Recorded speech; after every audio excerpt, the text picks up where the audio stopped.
All right, good. So we're gonna do a mini lesson on how to do fire brick cuts. So it gets to a certain point that your fireplace is gonna start angling forward so it can hit your damper up top. So to do that, we're gonna follow the steps in our book. This is the job sheet 3 from the Votech books, and it literally walks you through step by step.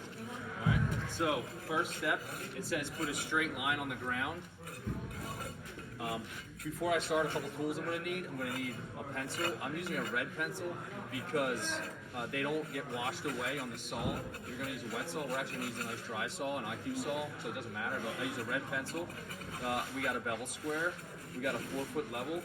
Also, we have a speed square. We're going to need that. That's really important, okay? So, first step is basically you mark a line on the ground, and what this line is going to represent is the height of the firebox in the face.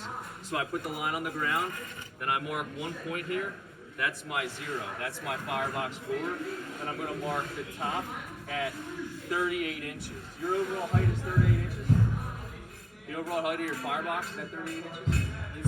Good. And it depends. Everyone's firebox might be a different height. This one, in this case, is 38 inches. So we're going to mark 38 inches. Oh, another tool we're going to need is a stick rule. We'll open this up all the way. Go. Swing it down. I'm going to put 0 down here. And I'm marking 38. Right? So 0, 38. What's the next step? We want to measure up 14 1/4 and put another mark. And the reason that you do 14 1/4 is because that's the height that you're at the third course is 14 1/4. In the book, table 3 says do it at 14, but this one works out a little bit different. It works out 14 1/4. So we're going to put a mark at 14 1/4. This is where you got to start your angle. So remember, always know where 0 is. I'm going to label it 0.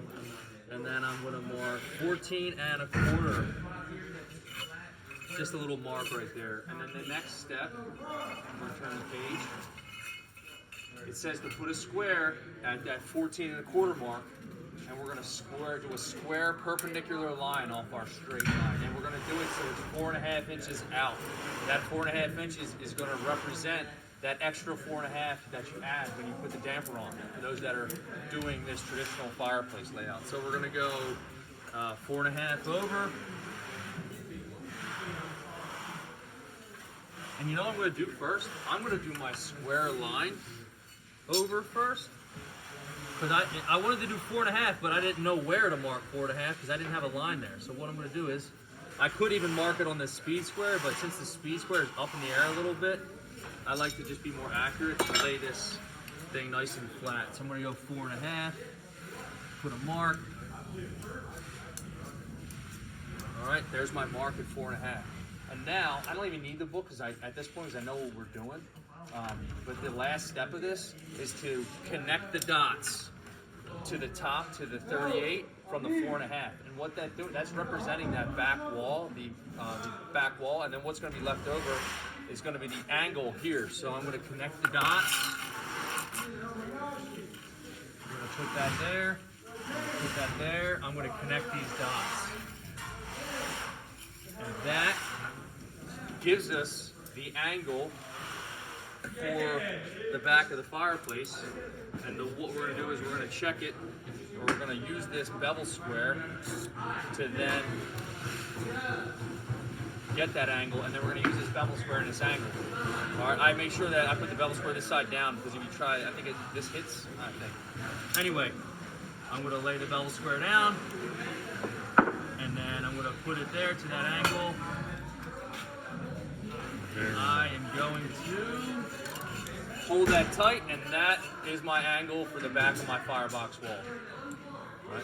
So now, once I have the angle, the question is how do you use the angle? So I'm going to hold that tight, and what you do is you leave this here, maybe make it darker, and then you want to reference this. This is probably not in a great spot because you'll be walking on it, maybe put it to the side, but if you need to, I always double check before I make cuts to make sure my angle is still good so it works out right. So now what I'm going to do is I'm going to grab a brick. This is a half. I will use this half, okay? Make sure I orient this brick properly. We're gonna mark the angle on this. Here's where it's gonna go. And the way to find out what it is, the first thing we're gonna do is we're gonna use my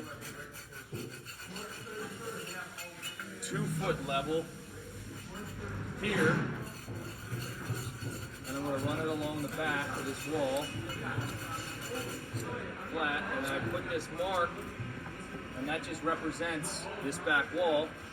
Now I can use my stick rule to measure, and what I do is I measure at the bottom, and then I use the bevel square on the bottom of the brick, the bottom of the cut. I'm going to measure the front on the bottom to that red line, and it reads 3.5. So what I have to do is subtract 2 joints, so the joints are 1/4 inch, so 3 inches, right? So where's my half? What do I do with it? This is it. Right? I orient that brick how it's going to go in. That's the back. That is cut. It's going to go in just like that. So I mark 3. Make sure your 0 is at the square end. All right, so 3 right there. And then I'm going to mark the back of it. The key is to always make sure you keep the brick oriented how it goes in, and that is 2 3/4 minus 2 1/4 inch joints. 2 1/4? 2 1/4, right? So once again, I hold it how it goes in. That's the front bottom. This is the back bottom. That's 0, 2 1/4. Is that what we had? 2 1/4. Right. And now the goal is we're going to transfer these marks around. You get confused sometimes with the orientation of the brick. So basically that goes like that. Now the angle is going to go on like this. So now I just take that, put this flat on the bottom, and I run that mark up. So I have myself that mark on the front. Now the bottom, always making sure that this is oriented correctly, because if you don't orient it right, you can put the angle backwards. So that goes this way.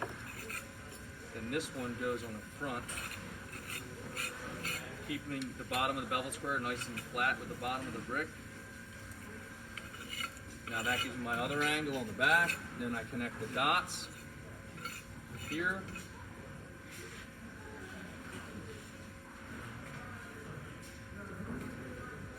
Then I connect the dots here. And then I'm going to just connect them here.